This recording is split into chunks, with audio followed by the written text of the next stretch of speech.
don't start this trial soon, I'll pass judgment on everyone right now! Why does this always happen? Can I just go home? Off with his head! Come on. Hey! You're the way out of this place, right? Who wants to know?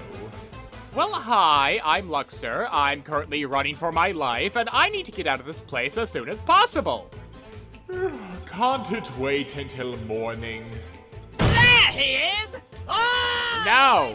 Please open the door! Well, if you do a commentary on this review I found... Actually, I think I got my second wind. The material's right inside if you're still... Just open the door! After him! If you let him get away, then so help me, Okay. Wait, why am I... How did the story... Does anything make sense?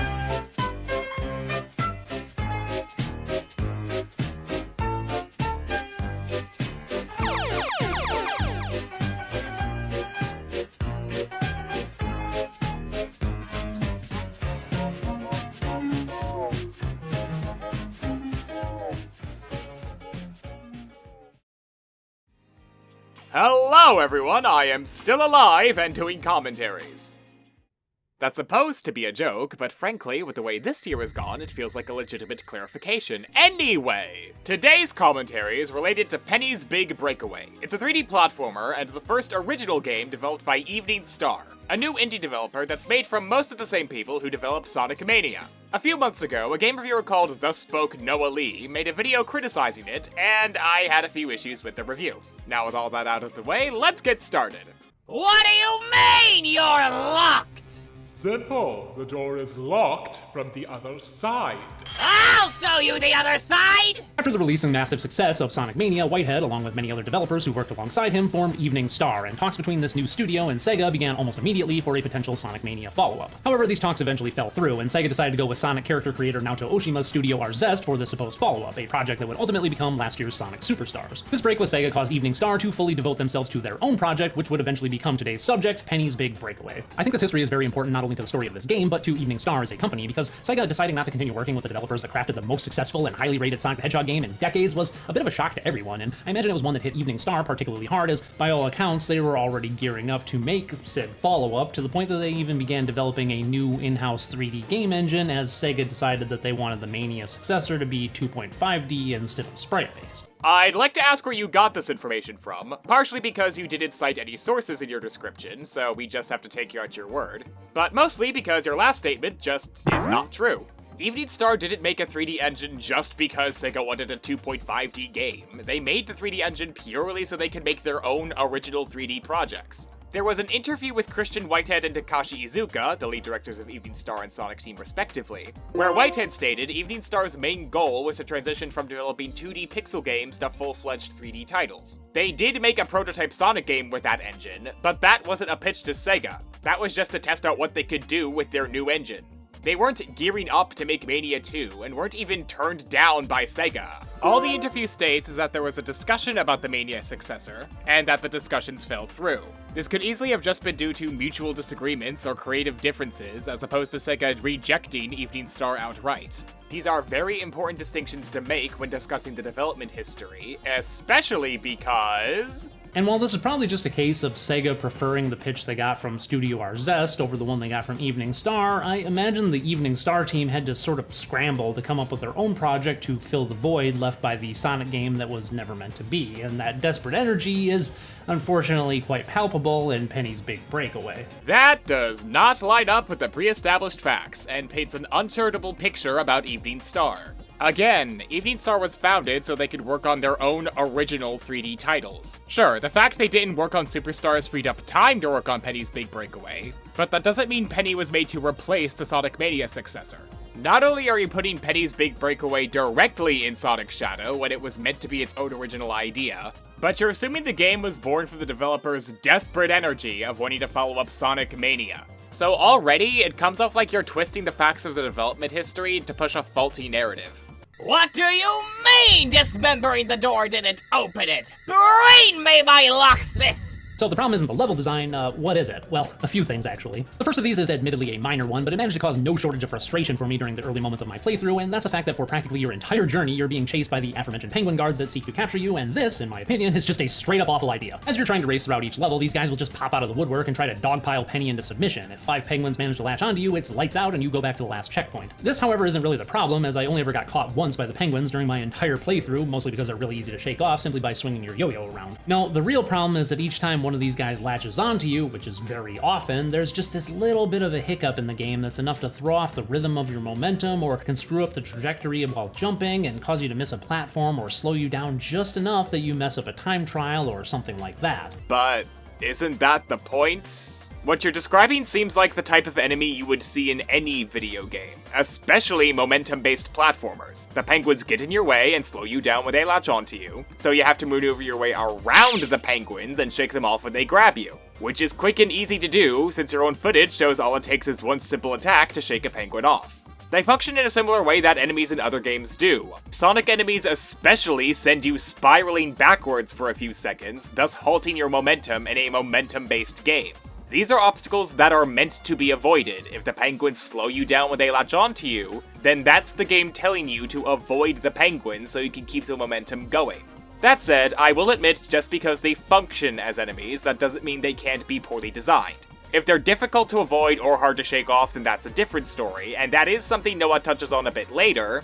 However, I'm interjecting here because you specifically say this is a problem for a momentum-based platformer. I don't think you actually move any slower when there's a penguin latched onto you, but it feels as if you move slower when there's a penguin latched onto you, and in a game that's all about maintaining a sense of speed and momentum as you race toward your goal, that is far from ideal. But the concept of having enemies slowing you down if they hit you isn't inherently bad design, it's all in how it's executed. The bigger problem than a solitary penguin latching onto you, however, is the fact that in a lot of instances there will simply be too many penguins to avoid running into them at all, and in these cases you have to stop and take your time to ward them off with your yo-yo, which isn't difficult, but it takes up a lot of time and causes you to have to practically just sit there staring at the screen until the penguins are thinned out enough for you to proceed. First of all, spinning the yo-yo around isn't the only way to shake off penguins. In fact, it's the slowest and most inefficient method of doing so because it gives the penguins time to revive and try and attack you again. Meanwhile, the double jump, rope swing, and especially the dash attack are all actions that shake off a penguin while giving you momentum, which also puts distance between you and the dreaded Flightless Birds so they don't gang up on you again. So if you have a couple of them on you, all you need to do is jump and dash away. Then you can speed through the stage no problem. You even show this is possible in the very next clip you show, so why are you acting like the player has to stop and spin around every time they get surrounded by penguins? But going back to your previous point, your footage does not do a good job at showing how the penguins are almost impossible to avoid. The second clip has you ignoring the umbrellas that the game is telling you to target with your yo-yo, which would lead to a path that lets you escape from the penguins, so you don't just have to spin there and thin out their ranks. However, when I went back to replay that level, I couldn't help but notice your footage was a bit misleading. From your example, it looks like you came in from the left, were trying to get to the moving platform, but the penguins were attacking you before you could hit the switch, which would lean into your point about how there's too many penguins to avoid. But when I replayed the level, I realized Penny and the penguins actually come in from the right, which gives you ample time to outrun the penguins and hit the switch on the platform. And there was also this glitch I found where the penguins just go under the platform and perish. This doesn't factor into my point. I'm not expecting Noah to know about a glitch. I just think it's really funny. So already this puts doubt to your claim that they're impossible to avoid, but that's not even mentioning your first example. Even if we ignore how you rammed straight into the penguins, with no attempt to jump over or maneuver around them, the fact there's this many penguins here at all is suspicious. Because for those who haven't played the game, this is what the area looks like when you just enter it, with this little pool of penguins on the left side and a ton of space to run through on the right side. Now, to be fair, there is another set of penguins further ahead, but they are also spread out and there is a clear pathway to get away from them. The only way I was able to replicate the scene in Noah's video was by going backwards, or by hitting the pillar of water, in which case the increased number of penguins is a punishment for running into an obstacle. If the game just threw a bunch of penguins at the player and gave them little time to react to them, I would have agreed with this point. But if the player is besieged by penguins because they took too long to get away from them in a momentum-based platformer, then that is a fair failure state. To be fair, moments like this only take up a few seconds of your time, but in a game that's so heavily based around going fast and racing the clock, these seconds of downtime become outright agonizing to the point that were I the kind of person that was into doing time trials and the like, would probably just be enough for me to stop and reset the level rather than bothering to deal with the penguins and hope that I manage to squeak by them on my next attempt. So, ignoring how shaking off penguins isn't as time-consuming as you made it out to be, isn't that just how time trials work in general? You make a mistake that costs you time, so you reset and do it again? How, if I did time trials with this game, I would do the same thing every other time trial runner does! Like, I don't get what you're trying to say here. To be even more fair, I did get used to the penguins as I played, and they became less of an issue, but at that point it's sort of a question of why even bother having them in the first place. If the player has to get used to something for it to get a pass, that doesn't necessarily make it good, it just means that you've worn them down to the point that they've merely accepted their fate. So if you get used to dealing with the enemies, they should be cut from the game? No, that's basic progression that applies to any game with enemies or even obstacles. They exist to test your reflexes and work around them. I understand finding the enemies annoying, but just because you get better at avoiding them, that doesn't make them unnecessary, nor does it mean they should be removed. Ultimately, the penguins are just an annoyance that certainly don't ruin the game, but they're an annoyance that serves no purpose and should just be removed entirely as they only detract from the overall experience. Their purpose is to be obstacles. They slow you down and get in your way because they are meant to apply pressure to the player while they dash through the level. Not only that, but it also adds some extra challenge to the various side quests throughout the game. And that's not even my interpretation of it. That's what Christian Whitehead himself stated the penguin's purpose was in a developer interview. The other purpose they serve is to provide pressure points in the stage so that you're encouraged to keep moving. They help amp up the challenge in certain areas where maybe you have to use yo-yo to pull a wall down. And that action on its own is pretty straightforward, and you can take it at your own pace, but suddenly, when you have a crowd of penguins coming up behind you, you suddenly have to pull off that action a lot quicker. Now sure, just because this was the developer's intent, that doesn't mean you have to like or agree with it, but to say they have no purpose isn't true. The penguins do have a purpose, it's just one you don't like. Though, frankly, I don't see where you're coming from when you say the penguins should be cut from the game entirely. Even if the penguins were as difficult to avoid as you made them out to be, the problem would be that there's too many of them, and they're put in spots you can't maneuver around very well. In that case, you could just decrease the amount of penguins in those areas, make the levels more open so the player can move around them more, or make more movement options that let you shake off the penguins. Just because something has issues, that doesn't mean it should be cut entirely. It could just be reworked to fix those problems. I get that the title of the game and its narrative both allude to Penny constantly being on the run, and that's why you're racing from start to finish, but you really don't need a mechanic like this in order to reinforce that theme. Just let the excellent level design naturally coax the player toward that end, as it so expertly does. So, to keep the feeling of being chased throughout a level, you cut out the enemies chasing you, and just have the level design point you where you need to go. I don't know about you, but that seems to undermine the feeling of being chased. Sure, the level design will get you to the end of the level, but you lose the tense pressure of a mob of enemies popping out of the woodwork to capture you. And from an artistic standpoint, I don't like how you're saying a mechanic that's meant to invoke a certain theme should be removed from the game because you personally don't like it. And I'm bringing this up because Noah did say he's looking at this game through the lens of art criticism. That said, know that what I'm about to say comes from a place of art criticism as well as a personal disappointment, not from a place of hate. I get not every idea a creator has turns out well, and sometimes it does need to be cut out. But shouldn't art criticism be used to enhance the creator's vision for their work rather than detract from it? Again, if the execution is poor, that's one thing, but giving constructive criticism on how to improve the execution is generally more helpful to a creative than just going, "This is annoying, remove it." Since at that point, it comes off like you're replacing the creator's vision with your own, which is not particularly good art criticism. Now, before anyone accuses me of nitpicking here with the penguins, know that this is just a minor issue at the end of the day. An annoying one, sure, but a minor one overall. The bigger issue, however, and what I would consider to be this game's biggest flaw, is actually Penny herself. Character-wise, I quite like her look and mannerisms overall. I know there have been some complaints about the character designs in this game, and Penny in particular, but personally, I quite like it. She's cute, charming, and has a striking look that makes her stand out from the crowd. The rest of the cast, though, is a little on the bland side, in my opinion, but even worse is that a lot of these characters just look as though they're from different games all stitched together into a ROM hack or something, and none of them them, save for Penny, really fit in with the rest of the world and its overall look. Out of all the characters you've shown on screen, the only one I'd agree looks out of place is Mr. Q, since his design is a lot more abstract than everyone else's. Aside from that, I don't see where you're coming from. Especially in regards to Taboo, since she in particular looks like an older version of Penny, with a similar face and the same Bardic clothing style. As for Sheila and Judge Rufus, while they do have different body types, their anatomy still has similar proportions that make them look like they're part of the same universe as Penny. And that's not even mentioning how all of them have very geometric designs with a pastel color scheme to them.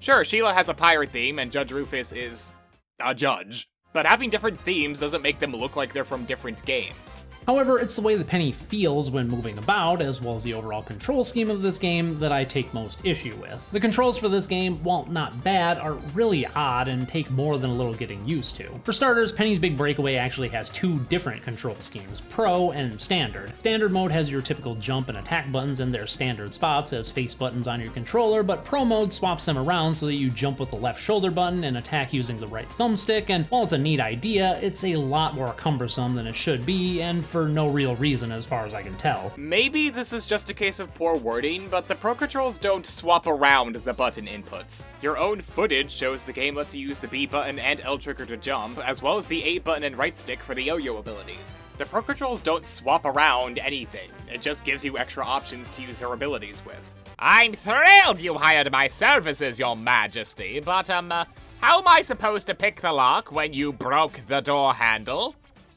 You're late! The problem, though, is that this complex control scheme adds absolutely nothing to the game, while the more standard controls end up being far more precise and far less sloppy when put into practice. In theory, you would want to have extra control over your yo-yo, hence the dual stick setup, but because this game also has an auto lock-on system, and one that works quite well at that, there's no reason at all to ever manually aim your yo-yo, and even if there were, simply turning Penny to face the direction you want to throw the yo-yo in is far more precise and intuitive anyways. Not necessarily. The lock-on mechanics do make it easier to aim, but depending on how you're playing the game, you don't always want to aim where the auto-target is trying to take you to.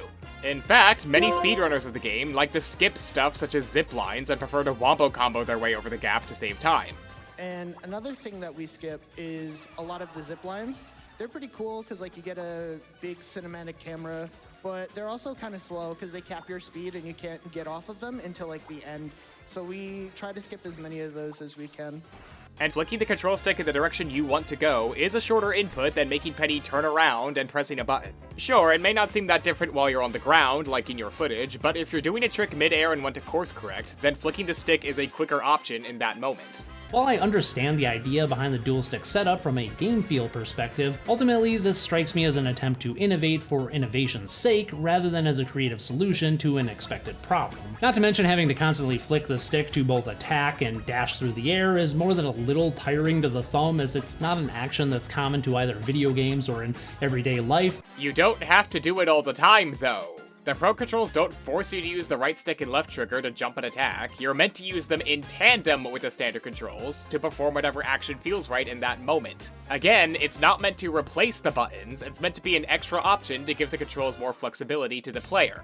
But the bigger issue is what was sacrificed to bring this unique control scheme to life. One of the things that took some getting used to was the fact that you have basically no control over the camera in this game whatsoever, which, to be fair, isn't that big of a deal based on what kind of game this is, but I get the sense that the auto camera came about after the decision to have a dual stick control setup, and then the game was designed around not having camera controls, rather than it being decided early on to have an auto camera, and then realizing that you could use the right thumbstick for something else now. Maybe I'm wrong on that, seeing as this game's taking most of its inspiration from the Sonic Adventure games, which don't give you much camera control, but it really feels as though the bulk of this game's core design was brought about to make way for an unnecessary dual stick setup. Here's a perfectly reasonable theory that could prove my point wrong, but I'm gonna act like I'm right anyway. Didn't you say not too long ago that the auto lock-on mechanic and the ability to aim the yo-yo by turning made the control scheme feel unnecessary?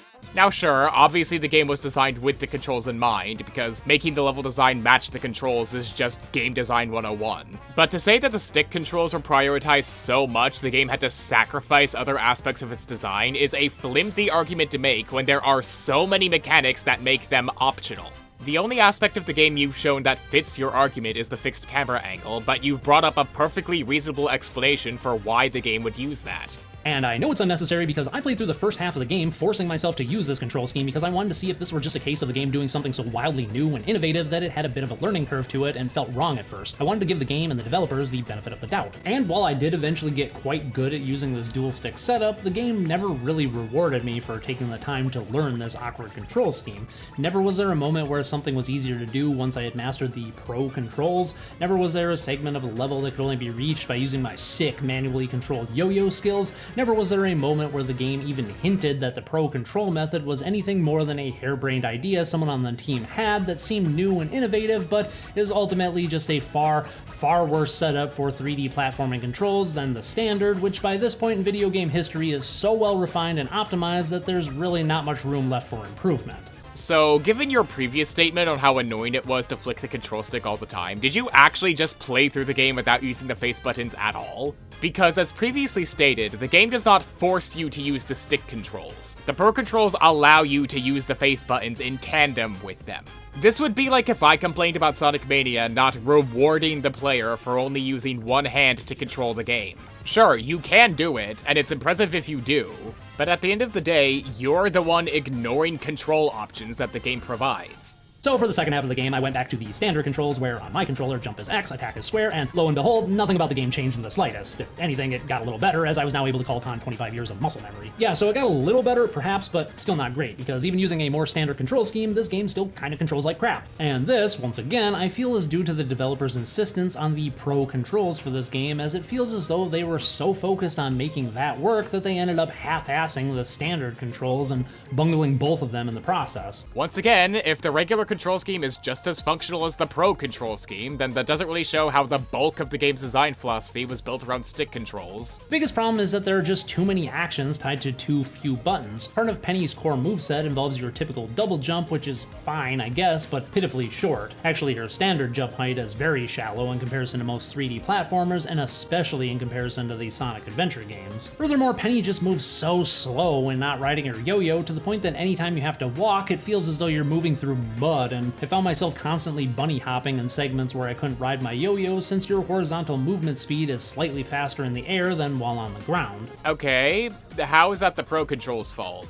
Earlier on, you complained that the pro controls caused the developers to botch the standard controls. But what you're talking about here are just the game's general physics. Even if the game was not designed with pro controls in mind, the low jump height and slow walking speed would still be a problem because that's how the developers set Penny's physics to be. Though frankly, I hesitate to call these problems in the first place because these seem like intentional design choices the developers made to highlight Penny's yo-yo abilities. Penny's jump doesn't need to be as good as Mario or Sonic's because she's rarely required to make jumps that high. The level design in general is more focused on horizontal momentum, which is reflected by the long stretches of land Penny is meant to roll around in, or the multitude of bottomless pits Penny is meant to jump or dash across. And when you are expected to move upwards, there's usually an object that helps you do that, such as a diving board or a pole that lets you swing upwards, which again are both examples that were shown in your footage. And the fact Penny moves slowly while off the yo-yo is meant to show that Penny is not supposed to be off the yo-yo. Let's not forget that a core focus of this game is to chain together tricks in order to build combos. You don't get any points while you're off the yo-yo, and you move at a much slower pace than you would be if you were dashing through the stage with your yo-yo abilities. Whereas Penny is just an ordinary denizen of Macaroon, and it's really her partnership with Yo-Yo that allows her to move in interesting ways. So I think as a player, you have to work a lot more if your goal is to clear the stage as fast as possible. You have to work a lot harder than you would in Sonic to do that, because it's all about changing and chaining all the moves together and maintaining a flow. Not only are these aspects of Penny's physics meant to highlight her other abilities, but they also provide clear limitations that the player has to work around in order to maintain their momentum, which in turn creates a sense of challenge. And while that doesn't justify putting the player in a situation where they can't use their abilities, your example of that has two big issues with it. The first being that he doesn't seem to realize you can chain these abilities together. So if he chained a rope swing ability while he was dashing, he would be able to have Penny clear a lot more distance than he would be by just bunny hopping across the conveyor belts. He's also not entirely correct about how the conveyor belts stop you from using the rolling ability. Sure, some of them slow you down, but as you can tell from his footage, they're not all going the same direction. So the player can roll on the conveyor belts that are propelling you forward, and then dash and rope swing over the ones that aren't. So in this case, you're over-exaggerating what the obstacles do, and are underselling how far Penny's aerial tricks can take you. In theory, this would be fine, as having a 3D platforming character with a pitiful jump and slow movement can actually be a good way to incentivize a player to utilize the character's other abilities. Oh, so you know that's the reason for why the game's doing this, but... For example, this is something that Froggun made excellent use of a couple of years ago, with Renata's shallow jump height and slow walking speed being made up for by the versatility of the titular Froggun mechanic, which, come to think of it, is strikingly similar to Penny's yo-yo ability, although executed much, much better. However, Froggun's developer Mulgado also had the good sense to simply put a twist on standard 3D platforming controls, rather than trying to reinvent the wheel with some pointless dual-stick nonsense, while still having a high level of nuance and precision in its controls, and lo and behold, aiming by turning was all it took to make the controls nice and tight and allow you to pull off some crazy speedrunning maneuvers that poor Penny here could only dream of. How does any of this change how Penny's short jump and slow walking speed are meant to highlight her yo-yo powers? Even if Froggun executed this idea better, none of that would change how all the complaints you brought towards Penny's Big Breakaway's controls were intentional limitations that the game was designed around. In fact, how is any of this the fault of the dual-stick control scheme? The only reason you give for why Froggun does this better is because you can aim while turning, but you can do the same thing in Penny's Big Breakaway with both control schemes. This comparison doesn't help your argument, and honestly feels apples to oranges. I will admit I have not played Froggun, but judging from the footage I've seen, Renata's Froggun is essentially a grappling hook. The way it functions doesn't change, but the game provides a variety of different situations for you to use it with. Penny, on the other hand, has a variety of yo-yo abilities that are meant to chain together to give her more speed, which turns the levels into a glorified playground where you chain together tricks and gain momentum. Now, to be clear, none of this makes Penny better than Froggun.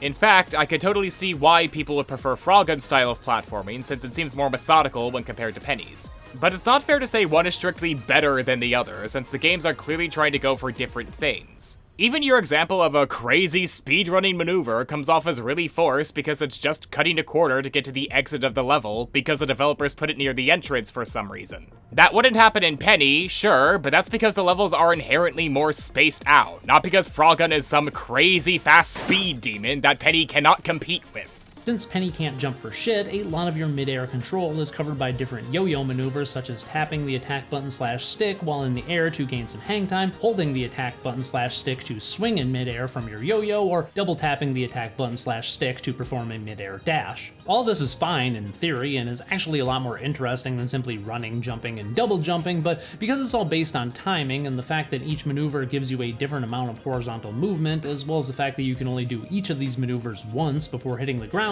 I often found myself fumbling over which maneuver to use in order to gain the right amount of horizontal movement and avoid over or undershooting the platform I wanted to land on. Isn't that all a part of learning the controls of any game? Getting several different abilities and figuring out how to use them at what time? In fact, platformers in general are based around timing your movements correctly to get through the level. Sure, you could argue that having the abilities do different things gives the controls a steeper learning curve, and if that's not your cup of tea, then I get that. But mixing up abilities or overshooting jumps is a natural part of playing games. It's not inherently a fault of the control scheme. To clarify, I'm not trying to say, ow, that control sucks, skill issue, learn to play the game. No, if the controls and physics are janky, that's one thing. But here, Noah's complaining about how the abilities give you a different amount of distance and how that trips him up. At that point, it comes off like he's complaining about having to learn the controls of the game. Now, with all of that out of the way, I'm going to be skipping a few minutes ahead. He goes on to criticize the controls, and his complaints amount to that there are too many actions tied to one button, and the turning controls for the right ability are very finicky. Pardon me, Sir Locksmith, but how many lockpicks does it take to unlock a door? Oh, while just 100. Overall, the controls are a mess. Not bad, I don't want to give that impression, as they do get the job done, and with just a little bit more tinkering on the part of the developers, they could be a lot better, but they feel woefully unfinished, and worst of all, they don't really feel like they fit with the rest of the game, and don't mesh very well with the excellent level design, to the point that Penny almost feels like a character from a different game that someone modded into this game without adjusting her moveset or character weight to match. This leads to a strange disconnect between the player and the game, where you never really get comfortable and never really hit that special moment of gameplay where the controller just seems to disappear from your hands and your button inputs flow naturally without you having to think about them. That seems more like a case-by-case basis that heavily depends on the player. Sure, the controls aren't perfect, and there definitely will be people who are turned off the game because of the way they work, but there will also be other players who can adapt to the controls quickly, or don't perceive any jank with the controls and just find it comes naturally to them. You're framing this like there is an inherent disconnect between the player and the controls, when really, this conversation is a lot more subjective than you're making it out to be. While playing, I very much get the sense that whoever worked on Penny's controls and whoever worked on the level design didn't have a lot of communication between the two of them, and that Penny's character weight, moveset, and control scheme was developed in an isolated test environment with very little refining of either her or the level design to complement one another. And actually, I'd wager that this was the case, as many of the bonus levels which you unlock by collecting nuts hidden throughout the main levels showcase just what this game could have been if it had been a more traditional 3D platformer. These extra levels, called Star Globes, are short and sweet little challenges that take one or two mechanics from the main game and develop them into their own mini levels. Most of these challenges forego the momentum-based 3D platforming approach that the main game is striving for, and instead deliver an experience that's less Sonic Adventure and more 3D Mario, and you know what? They're excellent. Seriously, these bonus levels are by far the best part of the game, as the level design of practically all of them meshes perfectly with Penny's control scheme, to the point that it's almost as if a more standard 3D platformer was originally what was intended by the developers, but because they're all a bunch of Sonic fans, they felt obligated to make something momentum-based instead. So this is gonna be a much bigger issue later on, but for now, I'm just gonna say it's not a good idea to assume the developer's intent based on what you think of the game's mechanics and level design. I definitely see where you're coming from when you say the controls work better for the bonus levels than the regular levels. However, that doesn't mean the developers intended to make a traditional platformer, but then switched it to something that was more Sonic-like. Game development is not an exact science, and the controls not working well with the main levels could just be a legitimate oversight. And yes, that is still a fair criticism of the game, but that does not mean the developers intended a more traditional 3D platformer. And that's really a shame, because these levels are so much fun and challenging, and it sucks that they're all hidden behind an unlock system that requires you to hunt and find trinkets throughout each level. Trinkets that are hidden to the point that you have to slow down and carefully look for them, which is completely antithetical to the idea of maintaining momentum and flow that's at the heart of the game. Not inherently. Yes, momentum and flow is a main aspect of the game, but it's not the only aspect. The open level design does encourage you to look around and seek alternate pathways to find collectibles, by your own admission. Each level is ultimately linear, with only a single main route from start to finish, but there are a wide variety of alternate paths for you to take, which may or may not be easier, as well as allowing you to mix and match to try and get a faster time and a higher score if you care about that sort of thing. And while you do try to downplay it, getting a high score and racking up points are a core aspect of the game, to the point where the Tony Hawk series was actually an inspiration for Penny's big breakaway. So I think the fact that we have a combo system in the game, there's almost a little bit of Tony Hawk DNA, in terms of if we're talking about what 3D games influence the game.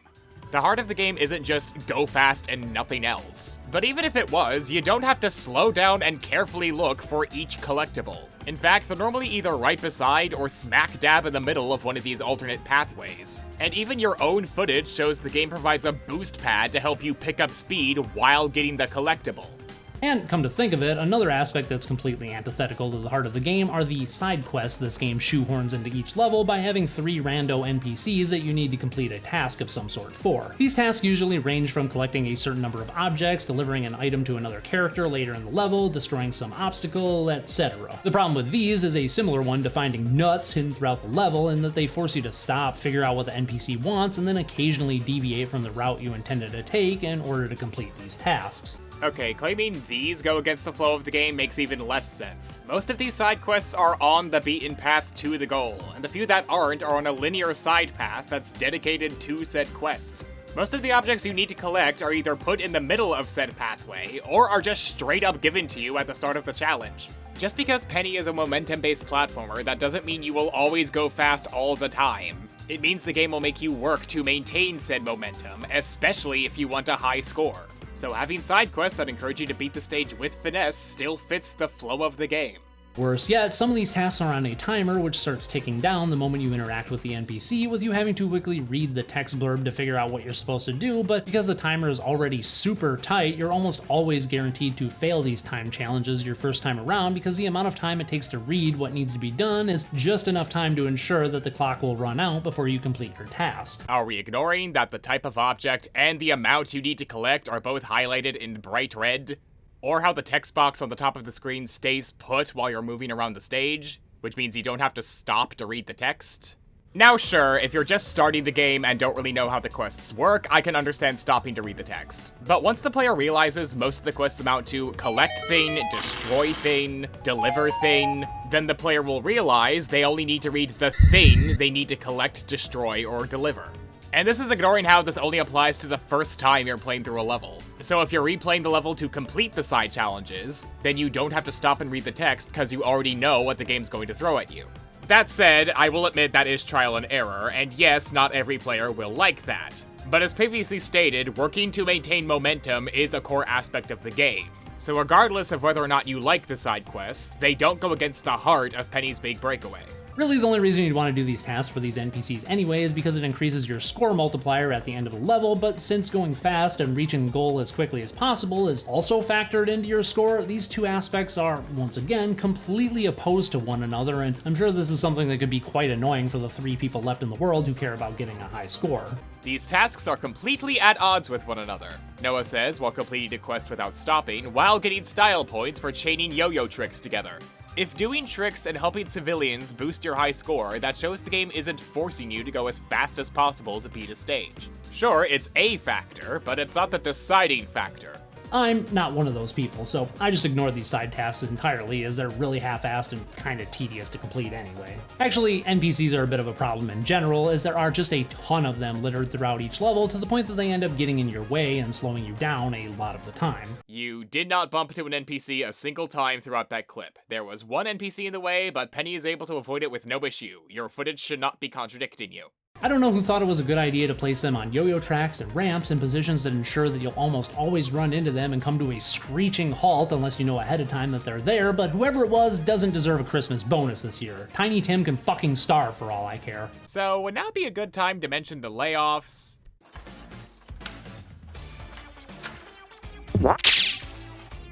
As I said earlier, I judge games through the lens of art criticism and hold them to a high standard as works of art, not as mere entertainment. I don't stack up the good and stack up the bad and come to my conclusion based on whether or not one outweighs the other.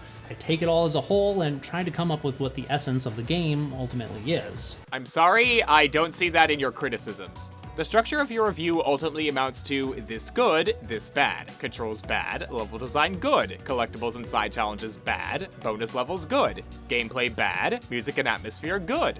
The format of your review is specifically talking about the aspects of the game you did and did not like as opposed to the artistic merits of said mechanics. Speaking of, a lot of your points have been through the lens of, did I find this entertaining or not?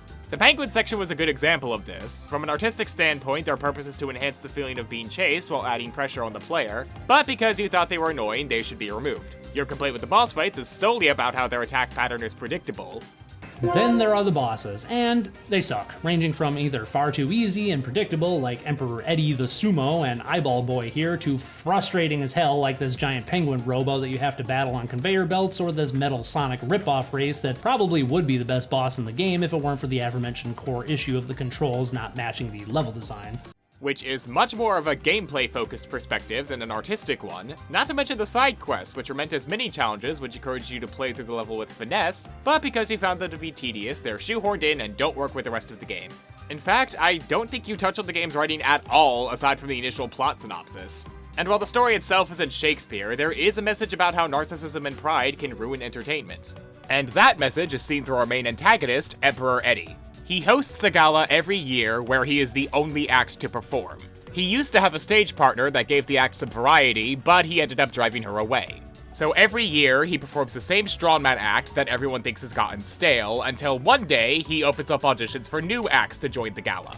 Eddie gets humiliated during the first audition, so he not only refuses to bring on any new acts, but Eddie also tries to cancel the gala because he's afraid he'll be a laughingstock. And the ending of the game has Eddie overcoming his pride, apologizing to Taboo, and working together with her to put on a show-stopping final act. Yet you never really analyze the story or characters in any detail and just focus on the gameplay and aesthetics of the game, which from an artistic standpoint is rather shallow, since you're focusing on the aesthetics and mechanical aspects of the game while ignoring the message its story and characters are trying to convey.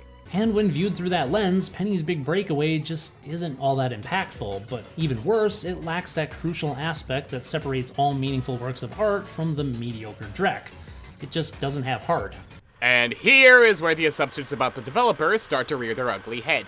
We talked a little bit about heart last time in my critique of the Inquisitor, and in that video I said something along the lines of heart being a sense that someone really cared about the project that they were working on and gave it their all to bring it to life despite the circumstances it was created in. And while I still stand by that assessment, I'd like to add an addendum, because what I think I'm really getting at with this whole heart idea is not that a game or any work of art has to give the audience a sense of someone's passion, but more a sense that the creator was working from the heart rather than from the head. Let me explain. This might not make a lot of sense for the non-creative individuals in the crowd, but for those of you who dabble in the arts, regardless of the medium, it's probably something that's going to ring true, because you've probably had this experience firsthand, even if you've never been able to explain it. As someone who's been a theater kid since middle school, I still struggle to understand what you're trying to say, but please, go on. For my fellow creatives out there, you know that when you're working on something, the process either goes one of two ways. Either you have a vision and you kick and scream and fight like hell to bring that vision to life as close as you can possibly get it to how it looks or feels in your head, only for the final product to end up being a massive disappointment. Or you have a vision and you start working on it, but as you do, you start making compromises and generating new ideas based on those compromises, and more compromises based on those new ideas. You recognize that the project is changing drastically from what you originally had in mind, yet the work just seems to flow effortlessly from you, almost as if you were possessed by a greater power that's merely using you as their instrument to create something unique and beautiful. When the project's finally completed, it's nothing like what you first envisioned, but something far different, something far greater, and something that you can't believe was made by your own two hands, and even if it ended up flawed and mangled in some way, you can't help but admire the artistry of what you've created. You didn't fight it and allowed it to become what it was always destined to be, and because of that, any flaws that it has only adds to its charm and meaning. This feels like a false dichotomy that's trying to say compromising your artistic vision is inherently the best way to go. Now yes, when creating anything, the process won't go exactly as how you first envisioned it, and you will need to make compromises one way or another. That's just a part of the creative process. However, making some compromises isn't guaranteed to drastically change the creator's artistic vision. And there's certainly no guarantee the creator will be proud of what they made if they change what they set out to do. What if the creator only has to make a few small compromises that still fits with their intended vision? Or what if they drastically change the project from what they were intending and it ends up worse, or even personally disappointing to the creator? There's a lot more ways this process can go than just sticking to vision bad, compromise good, and I'm frankly not liking the implication that Penny's Big Breakaway doesn't have heart, because the developers didn't drastically change what they set out to do.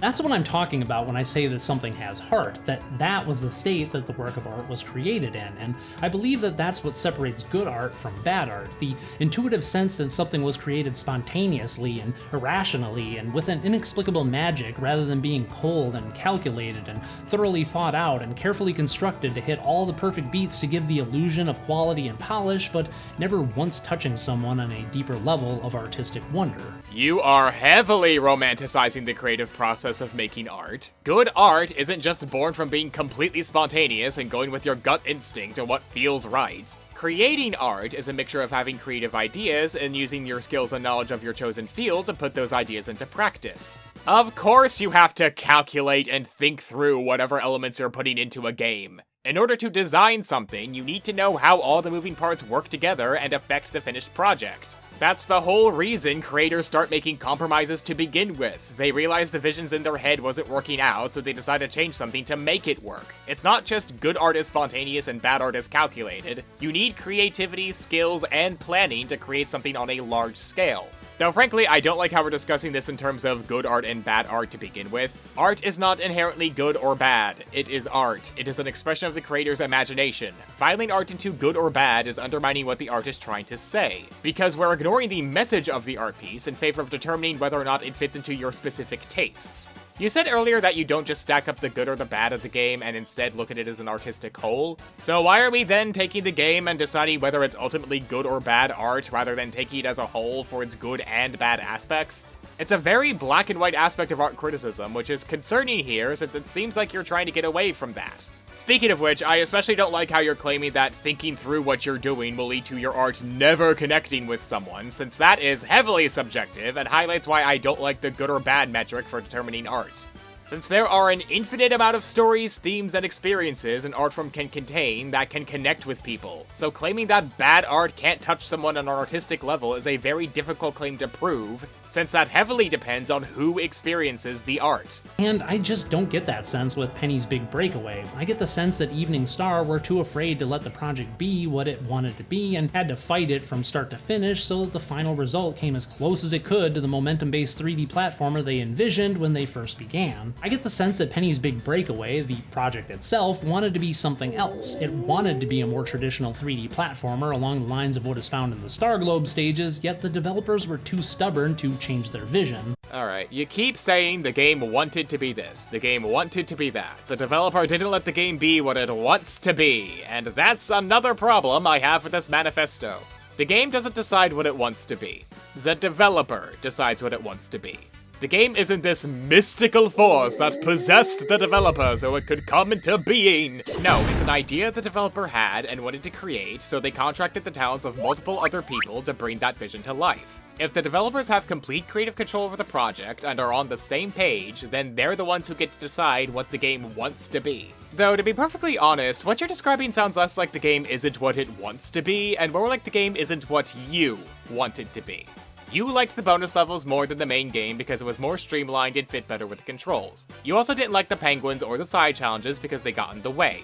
And it's fine to feel that way. Just because the developer had a vision, that doesn't mean you'll have to like that vision. But to say the game is lesser art because the game isn't what you wanted is, speaking as a creative person, a little pretentious. Since at that point you're substituting your own creative vision for the game with the developers. And shouldn't art criticism be used to help creatives improve their craft rather than going, nah, this is bad, make this instead? Because that seems rather unhelpful to the person you're criticizing. It has to be a momentum-based 3D platformer because that's what we set out to make. It has to be level-based with a linear progression and branching paths because we're the studio who got our start based on our love of Sonic the Hedgehog, and that's what we want to see more of. It has to be an extension of the goodwill of the community we fostered while making Sonic Mania, because if it isn't, we might be forgotten and our time as game developers may come to an end. This game just radiates trepidation to make something meaningful for fear of rejection, which ironically has caused Evening Star to craft the very thing they were so desperately trying to avoid. Don't you love it when game reviews make assumptions about the developers without any sources to back it up? I mean, I don't. In fact, it's one of my biggest pet peeves with game reviews, but hey, I'm sure someone gets a kick out of it. Even if we ignore how your earlier claims about Evening Star being turned down by Sega were false, your assumptions can be disproven by just looking up developer interviews for Penny's Big Breakaway. Unsurprisingly, the team doesn't state that they're trying to recapture the glory of Sonic Mania. The only part of your conclusion that's partially correct is that they didn't want to make a traditional 3D platformer. I don't want to just make something that's a traditional collectathon like Banjo-Kazooie, even though that's a fantastic game. I think it wouldn't be us if we just tried to emulate one particular game style. But even then, the context shows that's more of the developers not wanting to directly copy one game as opposed to wanting to be the next Sonic. In fact, they wanted to avoid making Penny like Sonic as much as possible so that the community likes the game for its own merits. Despite knowing the mechanics of Sonic so well, I didn't want to make a game that was close to Sonic because, having worked on it, there's just such a passionate love for the characters themselves that if you don't have the characters, it's hard to make people care about the game. If they're like, oh, I wish Sonic was here, why isn't he here? We were almost rebelling. Anything that felt too Sonic-like, we were like, okay, we can't do that. We could have done it, and it would have been good, but we have to challenge ourselves not to do that, not to lean on that crutch.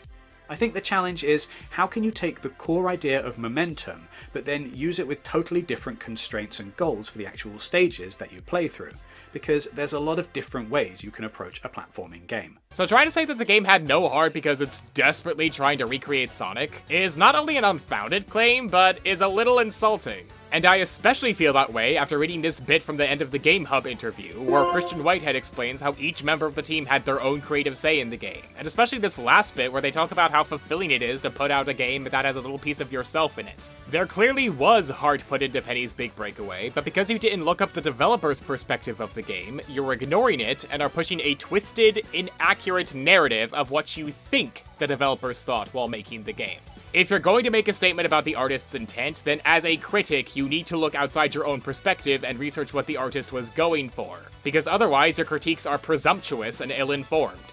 This, I think, is the frustration that I and many others feel when we play this game. It's not just our frustration of how off-putting a lot of the gameplay can be at times, but the frustration of the game itself for not being able to be itself, for not ending up as a type of game and experience it so desperately wanted to be. Okay, but what if the game wanted to be something that was bad? In fact, what if the game was secretly evil this whole time and Evening Star actually saved us from that? What if the game is literally the devil? What if the Christians were right? And a disappointment with its developers for not letting it grow and evolve as it saw fit, mixed with the bitterness of the developers themselves towards a project that fell far short of what they stubbornly wanted to create. How dare the developers make the game they wanted? Okay, at this point I'm just being bitter. The last 2 minutes of this video are just variations of calling the game bad art, so I'll head into my final thoughts. For someone who claims to look at these games as works of art as opposed to mere entertainment, most of this review was you criticizing the aspects of Penny's gameplay that frustrated you, as opposed to analyzing what the game was saying as a work of art. Which on its own would be fine. If this review was just you expressing your frustrations with the controls, the penguins, and the side quests, I probably wouldn't be here. I'd still disagree with your review, but I could at least understand where your complaints were coming from, and you have every right to dislike a game. However, when you decried the game as a work of art and framed your disinterest with Penny as an artistic failure on the developer's end, that's when I really started to take umbrage with your review. Because at that point, you're not criticizing the game as a work of art, you're just using art as a crutch to over-justify why you don't enjoy the game. If you're going to criticize games as a work of art, that's fine, but in that case you need to actually focus on the game as a whole, rather than zeroing in on aspects you don't like, and proceed to theorycraft the developer's lack of heart based on that. Speaking of, you claim that you love psychoanalyzing the artistic process. Make you wonder just what the game could have been, which make it an interesting experience to someone like me who derives a lot of enjoyment from psychoanalyzing the artistic process. You should do more research into how the art you're criticizing was made, because it seems like all you did was research the history for how Evening Star got formed, and didn't bother looking into what Evening Star thought while developing Penny's Big Breakaway. And having sources to back up your claims is fundamental for any form of criticism. Now with that out of the way,